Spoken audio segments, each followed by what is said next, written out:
মসজিদে কেউ মদ খাবে, কিন্তু খবিশ খাচ্ছে মসজিদে। আমরা যদি ডিসিপ্লিন না মানি তাহলে ভালো থাকা সম্ভব না। আজকে আমরা যে রোগগুলো নিয়ে আলোচনা করব সেগুলো হচ্ছে ডিসিপ্লিনের অভাবে যে রোগ তৈরি হয়। অর্থাৎ গরুর মাংস নিয়ে অনেক ষড়যন্ত্র। শক্তিশালী পুরুষ হতে গরু খেতে হবে, কারণ গরুর মাংসের ভিতরে যদি ওষুধ নিরাপদ হইতো তাহলে মুরগির ডিমের মতো, গরুর মাংসের মতো ডাক্তারের প্রেসক্রিপশন ছাড়া মুড়ি মুড়কির মতো বাজার থেকে কিনা খাওয়া যেত। চলেন আমরা এখন সবাই ভাবি যে আমি এখন যে খাবার খাই, যেভাবে চলি, তাতে করে 10, 15, 20 বছর পরে আমার কি অবস্থা হবে। আসসালামু আলাইকুম রহমতুল্লাহি ওয়া বারাকাতুহু। সবাই কেমন আছেন? আলহামদুলিল্লাহ। আমরা আল্লাহর দরবারে লাখো কোটি শুকরিয়া আদায় করছি। তিনি আমাদেরকে এই পৃথিবীতে পাঠিয়েছেন এবং তিনি আমাদেরকে জ্ঞান দান করেছেন, এবং সবচেয়ে বড় বিষয় হচ্ছে তিনি আমাদেরকে আশরাফুল মাখলুকাত ঘোষণা করেছেন, সৃষ্টির সেরা এবং সর্বশ্রেষ্ঠ মানুষ হচ্ছে আমাদের প্রিয় নবী হযরত মুহাম্মদ সাল্লাল্লাহু আলাইহি ওয়াসাল্লাম। এবং পৃথিবীতে একমাত্র আমাদেরকেই যে আমাদের দিনকে পূর্ণাঙ্গ করে দেওয়া হয়েছে। তো দিন বলতে সম্পূর্ণ জীবন বিধানকেই বোঝানো হয়। পূর্ণাঙ্গ জীবন বিধান আমাদেরকেই শুধু দেওয়া হয়েছে, পরিপূর্ণ করে দেওয়া হয়েছে। এবং সেখানে আল্লাহ তাআলা পবিত্র কোরআনে বলেছেন যে তোমরা নিজ হাতে নিজেকে ধ্বংস করো না, তোমরা হালাল তৈয়ব খাও, শয়তানের পদাঙ্ক অনুসরণ করিও না। এই কথাগুলো পবিত্র কোরআনে আছে এবং পবিত্র কোরআনে বলা হয়েছে তোমরা সীমা লঙ্ঘন করো না। পবিত্র কোরআনে বলা হয়েছে তোমরা গাফিলতি করো না। তাহলে তৈয়ব খাবার নিয়ে আমরা অনেকেই আসলে সচেতন নই, কারণ আমরা আলাদাভাবে ধরেন স্কুল কলেজে আপনাকে তৈয়ব শেখানো হয়নি, মাদ্রাসাতে তৈয়ব শেখানো হয়নি, জুমার খুতবাতে তৈয়ব শেখানো হয়নি, বিভিন্ন ওয়াজ মাহফিলে তৈয়বের ওয়াজ হয় না, কিন্তু হালালের ওয়াজ হয়, হারামের ওয়াজ হয়, কিন্তু তৈয়ব এবং খবিশের কোনো কথা আসে না। এখন ধরেন প্রিয় নবী হযরত মুহাম্মদ সাল্লাল্লাহু আলাইহি ওয়াসাল্লামের সময় তখন সব খাবারগুলো ছিল অর্গ্যানিক, কারণ তখন মানুষ জেনেটিক্যালি মডিফাইড করতে পারতো না। কেমিক্যাল ফার্টিলাইজার বা পেস্টিসাইড ব্যবহারের কোনো বিষয়ই ছিল না, কেমিক্যাল ইন্ডাস্ট্রি ছিল না, আর এরকম মেশিন ছিল না। তখন ওই যে জাতা এভাবে ঘুরাইয়া তখন জব পিষত, আটা বানাতো, এইভাবে ঘুরানো হতো, মানুষ হাতে করে এভাবে ঘুরাইতো। তো আমরা ছোটোবেলায় তখন ঢেকিতে পারাতো, আর এখন মেশিনের ভিতরে দিয়ে সব ফাইবার ফেলে দেওয়া হচ্ছে, মিনিকাট করা হচ্ছে, কাটিং করা হচ্ছে। আর জেনেটিক্যালি মডিফাইড ধান বা গম, সেখানে কেমিক্যাল ফার্টিলাইজার পেস্টিসাইড ব্যবহার করা হচ্ছে, জমিতে হেভি মেটাল আছে, তারপরে বিষাক্ত গ্লাইফোসেট আছে। তো যার ফলে আমরা এখন যে খাবারগুলো খাচ্ছি এগুলো খবিশ খাবার, কিন্তু এই ব্যাপারে পরবর্তীতে মানে আধুনিক জগতে আলেমগণ বিশেষ করে আমাদের দেশে ওভাবে আমাদেরকে এই বিষয়ে সতর্ক করেননি, কেননা তারা নিজেরাই খবিশ খাবার সবাই খাচ্ছেন। জিলাপি মসজিদে খাওয়া হচ্ছে, নিমকি খাওয়া হচ্ছে, মিষ্টি খাওয়া হচ্ছে, পেঁয়াজু বেগুনি দিয়ে ইফতার করা হচ্ছে। মসজিদের ভিতরেই খবিশ খাবার আছে, অর্থাৎ মসজিদে খবিশ খাবার নিয়ে খাওয়া হচ্ছে আল্লাহর ঘরে নিয়ে। সেখানে তৈয়ব খেতে হবে পবিত্র কোরআনে, এবং সূরা বাকারাতে আপনারা পাবেন যে তোমরা কোরআনের এক অংশ মানবে আর এক অংশ মানবে না, মানে তোমরা কোরআনের এই আয়াত মানবে, এই আয়াত অস্বীকার করবে। এইটা হলে আমরা অবশ্যই স্পষ্ট ক্ষতিগ্রস্ত হব। এবং এই ব্যাপারে সূরা বাকারাতে আছে এমন যদি কেউ করে তার দুনিয়াতেও শাস্তি আছে, আখিরাতেও শাস্তি আছে। আপনারা দয়া করে পড়ে নেবেন যে কোরআনের এক অংশ মানে আর এক অংশ মানে না। এটা আপনারা পড়ছেন কিনা, নাকি আমি মানে বানায় বলতেছি? এটা কি কোরআনে আছে নাকি আমি বানায় বলতেছি? কোরআনের আয়াত কিনা এটা যে এক অংশ মানো আর এক অংশ মানো না, এটা আছে কিনা? আছে না? তাহলে আমরা যদি হালাল খাই এবং হারাম খেতে ভয় পাই, নাকি হারাম খেতে ভয় পান নাকি পান না? কেউ কি হারাম খায়? মানে যারা একটু ঈমান আছে, মুসলমান, মসজিদে কেউ মদ খাবে, কিন্তু খবিশ খাচ্ছে মসজিদে। তাহলে তৈয়ব আর খবিশ এই পার্থক্য যদি আমি না বুঝি, তাহলে মসজিদে খবিশ খাবো যেহেতু জানি না যে এটা খবিশ। তাহলে এখন আসেন তৈয়ব কোনটা আর খবিশ কোনটা। তৈয়ব হলো এমন খাবার যেটা প্রকৃত, আল্লাহ যেটা যেরকম দিয়েছেন, যেটাকে বিকৃত করা হয়নি। বুঝতে পারছেন? তাহলে এখন আমরা বিকৃত খাবার খাচ্ছি কিনা, processed food, ultra processed food, এগুলো বিকৃত খাবার কিনা? তাহলে এই বিকৃত খাবার, যেই খাবার খেয়ে আমরা সবাই রুগী। আচ্ছা বলেন, আমরা রুগী কিনা? আমরা যে রুগী তার প্রমাণ কি? আমাদের ঘরে কি আছে? ওষুধ আছে, এবং সেই ওষুধ কে খায়? আমরা খাই। তাহলে আমাদের ঘরে ওষুধ আছে, সেই ওষুধ আমরা খাই, তাহলে আমরা কি? যে ওষুধ খায় সে কি? কথা বলেন না কেন? কে যে ওষুধ খায় সে কি? যে ওষুধ খায় সে রুগী। তাই আমরা কি ওষুধ খাই? তাহলে আমাদের ঘরে কি ওষুধ আছে? তাহলে যেই খাবার খেয়ে আমরা রুগী হয়েছি, সেই খাবার কি তৈয়ব হতে পারে? তাইলে খবিশ খাবার খেয়ে আমরা কি হয়েছি? রুগী হয়েছি। তাহলে এই জন্যে খাবার খেয়ে আমরা রুগী হই 80 ভাগ। খাবার খেয়ে রুগী হই কয় ভাগ? মানে রুগী হওয়ার জন্যে খাবারের ভূমিকা কয় ভাগ? 80 ভাগ। কারণ কি? খাবার দ্বারা আপনার গঠন হয়। আপনার এই চেহারা খাবার দিয়ে তৈরি হয়, আপনার চামড়া খাবার দিয়ে তৈরি হয়, মাংস খাবার দিয়ে তৈরি হয়, হাড়গোড় খাবার দিয়ে তৈরি হয়, আপনি খাবার দিয়ে তৈরি হন। তা না হলে তো মানুষ না খেয়ে মরে যেত না। এখন ধরেন অনেক দিন কেউ না খেলে বাঁচবে? কেন বাঁচবে না? কারণ তার তো পুষ্টি হবে না, তার তো গঠন হবে না, সে তো এনার্জি পাবে না, শক্তি পাবে না, কি তাই না? ধরেন আপনি যদি একটা ইট দিয়ে ঘাস ঢেকে রাখেন, তাহলে ঘাসগুলো কি আর সবুজ থাকে? আর যদি অনেক দিন ঢেকে রাখেন তাহলে মারা যায়। তাহলে আমরা যদি, ওটা তার একটা খাবার, সূর্যের আলো কি ঘাসের খাবার।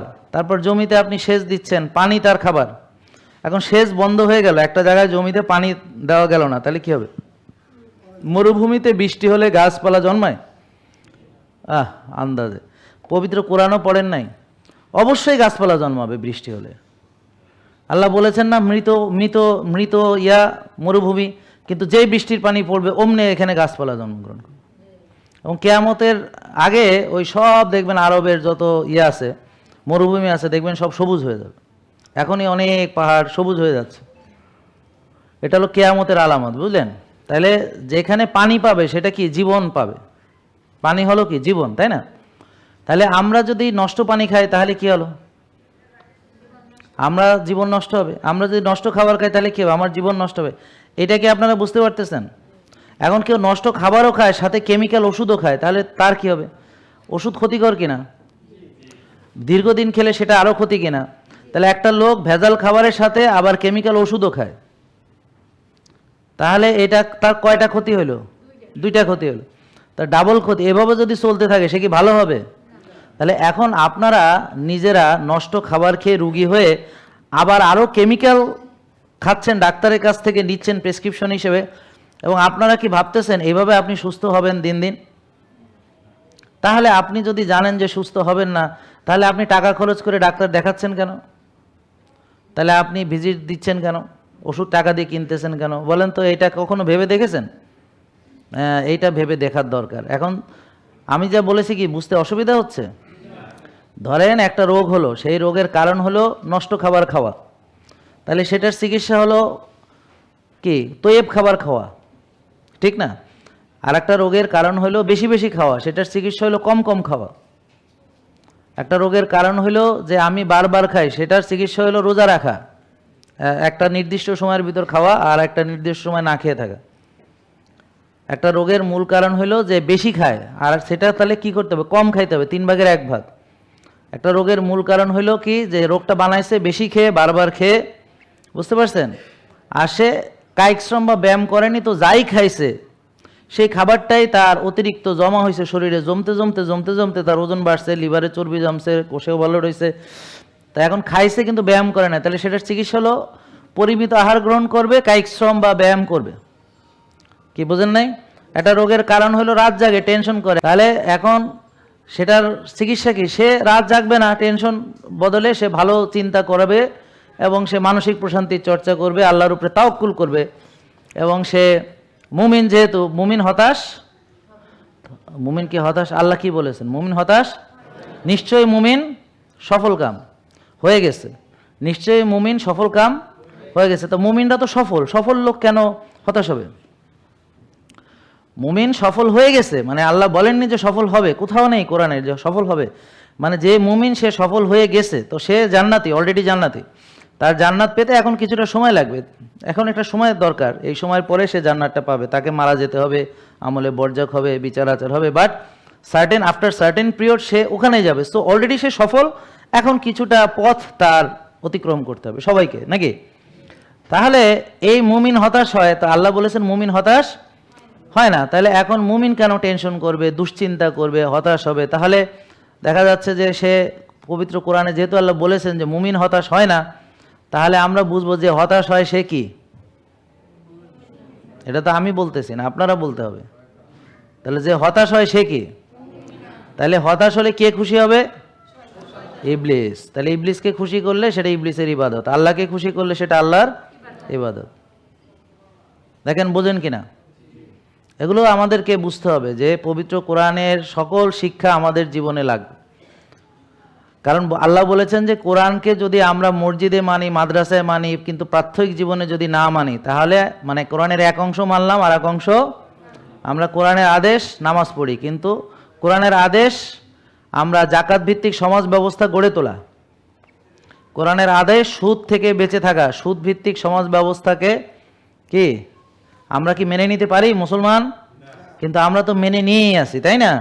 তাহলে যেখানে মেজরিটি মুসলমান সেখানে সুদ থাকতে পারে না, কিন্তু আমরা কেমন মুসলমান তাহলে বুঝেন, কেমন ইমানদার। তাইলে আল্লাহর আইনকে এই দুনিয়ায় প্রতিষ্ঠিত করা প্রতিটা মুসলমানের কর্তব্য, দায়িত্ব, নাকি? আপনি মুসলমান কিন্তু আল্লাহর আইন বাদ দিয়ে মানুষের তৈরি আইন আপনি প্রতিষ্ঠিত করবেন, তাহলে সেটা কি আপনি প্রকৃত মুসলমান হইতে পারবেন? তাহলে কোরআন শুধু মসজিদে থাকবে, কোরআন কি সংসদে থাকবে না? কোরআন কি রাষ্ট্রে থাকবে না? কোরআন কি বিচার ব্যবস্থায় থাকবে না? কোরআন কি ব্যাংকিং সিস্টেমে থাকবে না? তাহলে নাই তো কেন?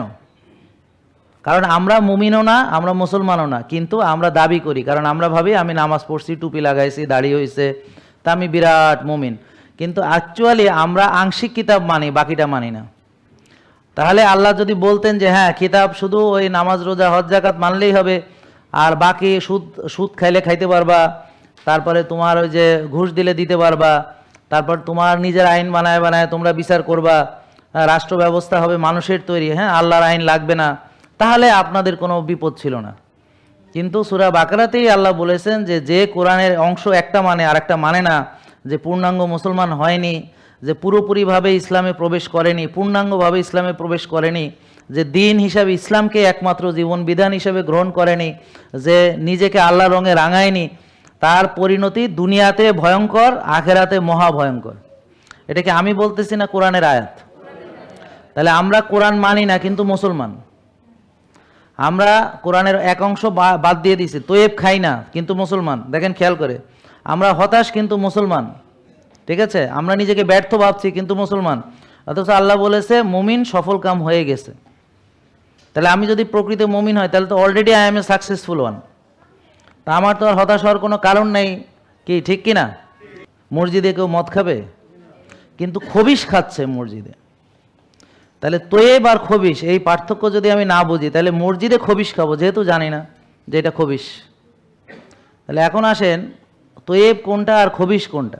তোয়েব হলো এমন খাবার যেটা প্রকৃত, আল্লাহ যেটা যেরকম দিয়েছেন, যেটাকে বিকৃত করা হয়নি, বুঝতে পারছেন? তাহলে এখন আমরা বিকৃত খাবার খাচ্ছি কিনা, processed food, ultra processed food, এগুলো বিকৃত খাবার কিনা? তাহলে এই বিকৃত খাবার, যেই খাবার খেয়ে আমরা সবাই রুগী। আচ্ছা বলেন, আমরা রুগী কিনা? আমরা যে রুগী তার প্রমাণ কি? আমাদের ঘরে কি আছে? ওষুধ আছে, এবং সেই ওষুধ কে খায়? আমরা খাই। তাহলে আমাদের ঘরে ওষুধ আছে, সেই ওষুধ আমরা খাই, তাহলে আমরা কি? যে ওষুধ খায় সে কি? কথা বলেন না কেন? কে যে ওষুধ খায় সে কি? যে ওষুধ খায় সে রুগী। তাই আমরা কি ওষুধ খাই? তাহলে আমাদের ঘরে কি ওষুধ আছে? তাহলে যেই খাবার খেয়ে আমরা রুগী হয়েছি, সেই খাবার কি তৈব হতে পারে? তাইলে খবিশ খাবার খেয়ে আমরা কি হয়েছি? রুগী হয়েছি। তাহলে এই জন্যে খাবার খেয়ে আমরা রুগী হই 80 ভাগ। খাবার খেয়ে রুগী হই কয় ভাগ? মানে রুগী হওয়ার জন্য খাবারের ভূমিকা কয় ভাগ?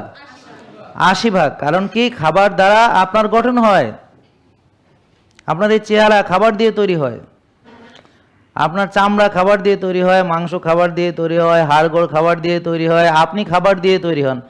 তা না হলে তো মানুষ না খেয়ে মরে যেত না। এখন ধরেন অনেক দিন কেউ না খেলে বাঁচবে? কেন বাঁচবে না? কারণ তার তো পুষ্টি হবে না, তার তো গঠন হবে না, সে তো এনার্জি পাবে না, শক্তি পাবে না, কি তাই না? ধরেন আপনি যদি একটা ইট দিয়ে ঘাস ঢেকে রাখেন, তাহলে ঘাসগুলো কি আর সবুজ থাকে? আর যদি অনেক দিন ঢেকে রাখেন তাহলে মারা যায়।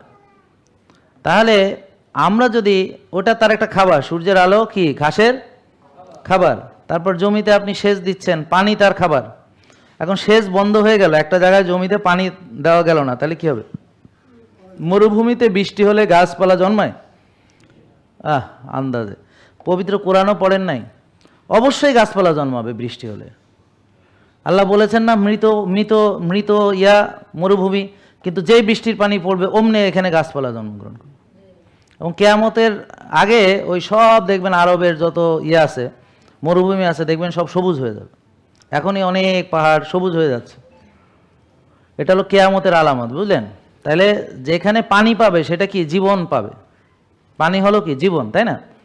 তাহলে আমরা যদি নষ্ট পানি খাই তাহলে কি হলো? আমরা জীবন নষ্ট হবে। আমরা যদি নষ্ট খাবার খাই তাহলে কি হবে? আমার জীবন নষ্ট হবে। এটা কি আপনারা বুঝতে পারতেছেন?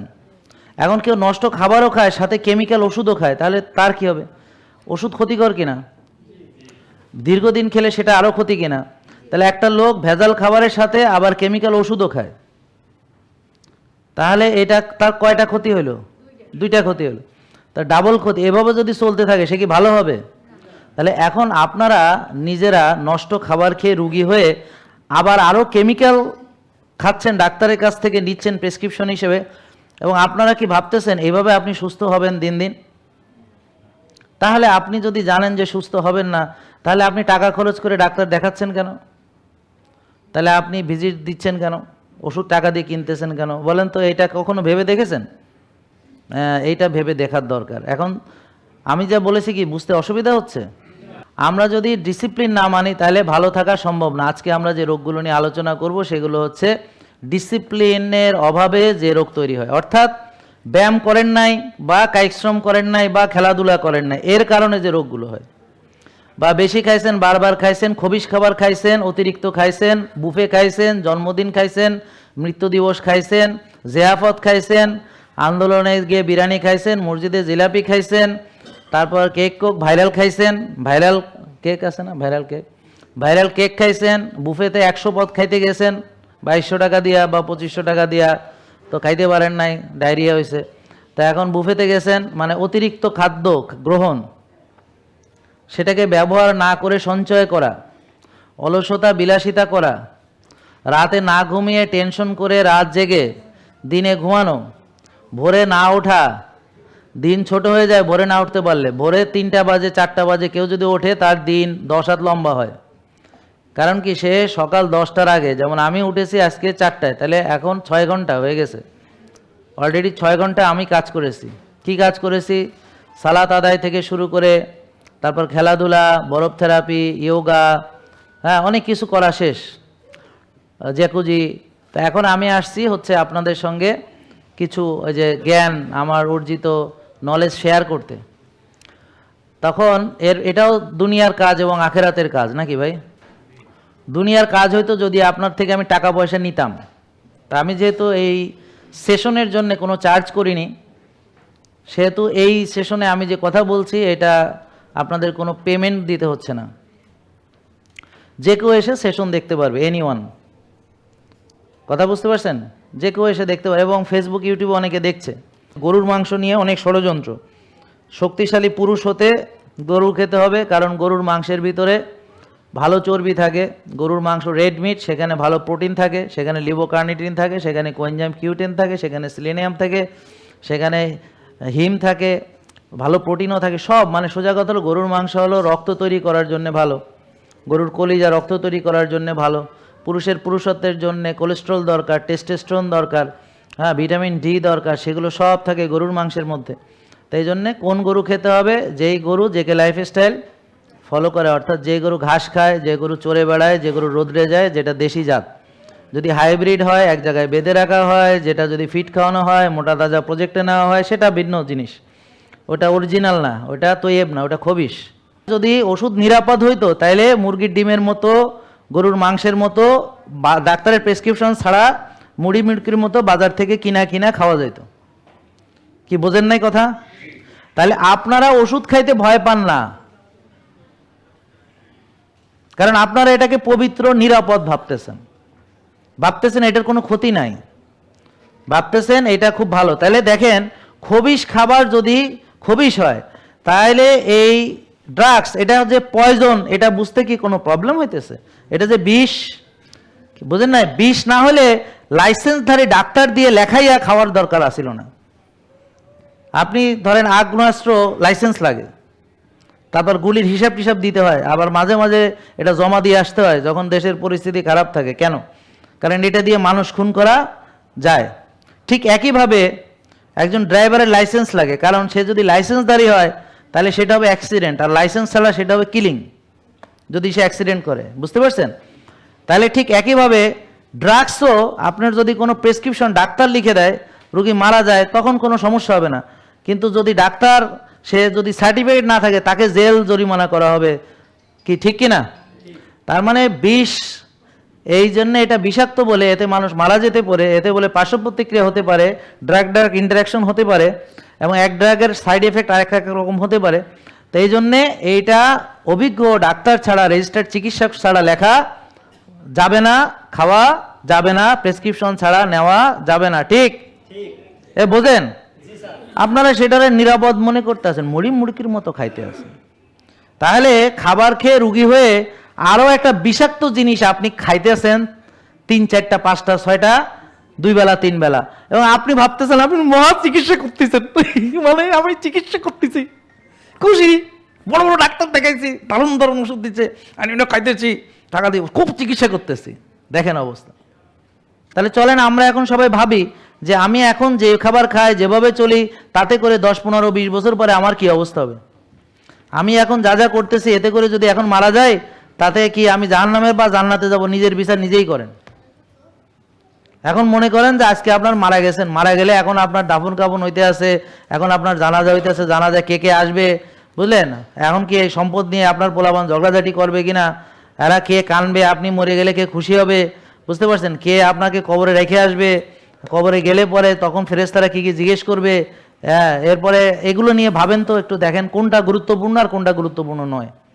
তাহলে আমরা বেশিরভাগ হচ্ছে গাফিল। আল্লাহ বলেছেন আলহাকুমুত তাকাসুর হাত্তা যুরতুমুল মাকাবির। তাহলে গাফিলতির ভিতরে মানুষ কি নিমজ্জিত। এখন এই গাফিল মানে হলো একটা লোক যদি কম গুরুত্বপূর্ণ জিনিসকে বেশি গুরুত্বপূর্ণ জিনিসের চাইয়া বেশি মর্যাদা দেয়। মানে কি? মানে তার জন্য এখন দরকার হচ্ছে নামাজ পড়া, সে পড়লো না, সে কি করলো? একটা কাজ করলো যেটা দুনিয়ার কোনো কিছু। তার মানে সে অস্থায়ী এই দুনিয়াকে সে স্থায়ী জান্নাতের বিনিময়ে কেনার চেষ্টা করলো। তা আল্লাহ বলছে এই ব্যবসা খুব খারাপ ব্যবসা। জেকে লাইফস্টাইল, ওষুধ মুক্ত সুস্থ জীবন।